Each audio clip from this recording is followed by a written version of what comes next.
নমস্কার। আমার কাছে কয়েকজন পেশেন্ট প্রশ্ন করেছিলেন যে ডাক্তারবাবু পিএসভিটি কি?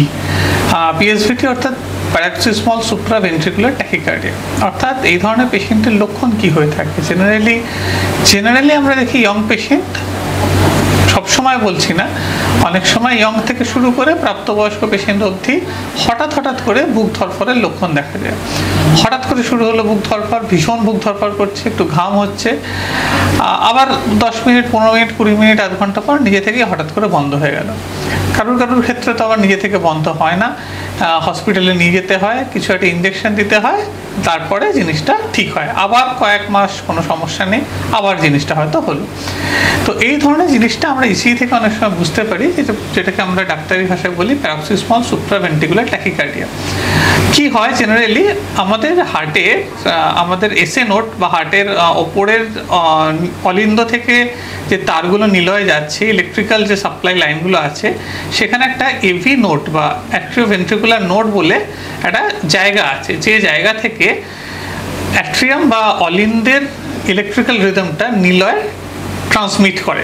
তো এই জায়গাটাতে জেনারেলি বাকি সবার জন্য একটা তারের মধ্যে দিয়ে চললো। এই ধরনের পেশেন্টের ইন জেনারেলি সেখানে দুটো পাথওয়ে বা দুটো তার থাকে, একটাকে বলে স্লো পাথওয়ে, একটাকে বলে ফার্স্ট পাথওয়ে।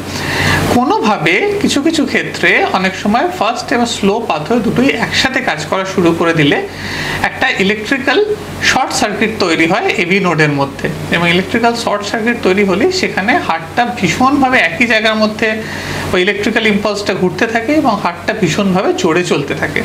অনেক সময় এটা নিজেই কিছু কারণের জন্য নিজে থেকেই বন্ধ হয়ে যায়, অনেক সময় কিছু ইঞ্জেকশন বা কিছু ট্রিটমেন্টের দরকার পড়ে এটা বন্ধ করার জন্য।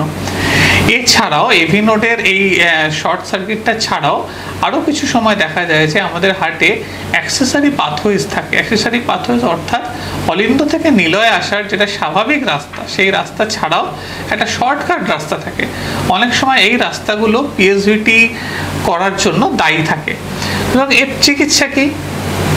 জেনারেলি যদি এই অ্যাক্সেসরি পাথওয়ে না থাকে, যদি নর্মাল এভি এনআরটি থাকে, অ্যাট্রিওভেন্ট্রিকুলার নোডাল রিএন্ট্রেন্ট ট্যাকিকার্ডিয়া থাকে, তাহলে আমরা বলি একটা ইপি স্টাডি করে নিতে, অর্থাৎ ইলেকট্রোফিজিওলজি স্টাডি এবং রেডিও ফ্রিকোয়েন্সি অ্যাবলেশন বা আরএফএ, ইপি প্লাস আরএফএ এটা আমরা করতে বলি।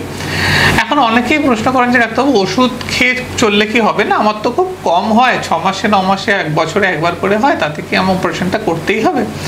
আমরা যেটা বলে থাকি যে এটা একদমই ইন্ডিভিজুয়ালাইজ, জিনিসটা আপনাকে কতটা ডিক্যাপিসেট করছে সেটার উপর অনেকটাই ডিপেন্ড করে। জিনিসটার জন্য আপনি কতটা কাজ করতে ভয় পাচ্ছেন বা জিনিসটা আপনার ডেইলি লাইফকে কতটা হ্যাম্পার করছে, দ্যাট ইজ ভেরি ইম্পর্টেন্ট।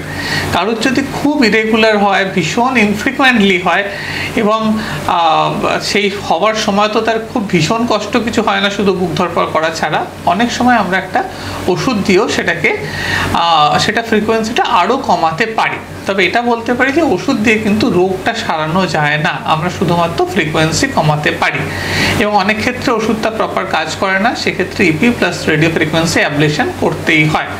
এখন ইপি আরএফএ অ্যাবলেশনের কোনো প্রবলেম হতে পারে কি, এটা নেক্সট প্রশ্ন থাকে। আমি বলবো ইপি আরএফএ অন্যতম সেফ প্রসিডিওরগুলোর মধ্যে একটা বলা হয়।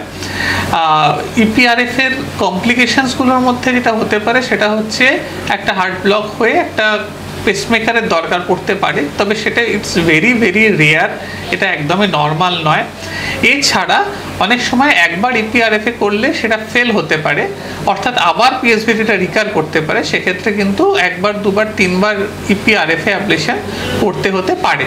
কিন্তু এটা মনে রাখতে হবে যে এর সাকসেস রেট প্রথমবারই প্রায় 95%-এর কাছাকাছি।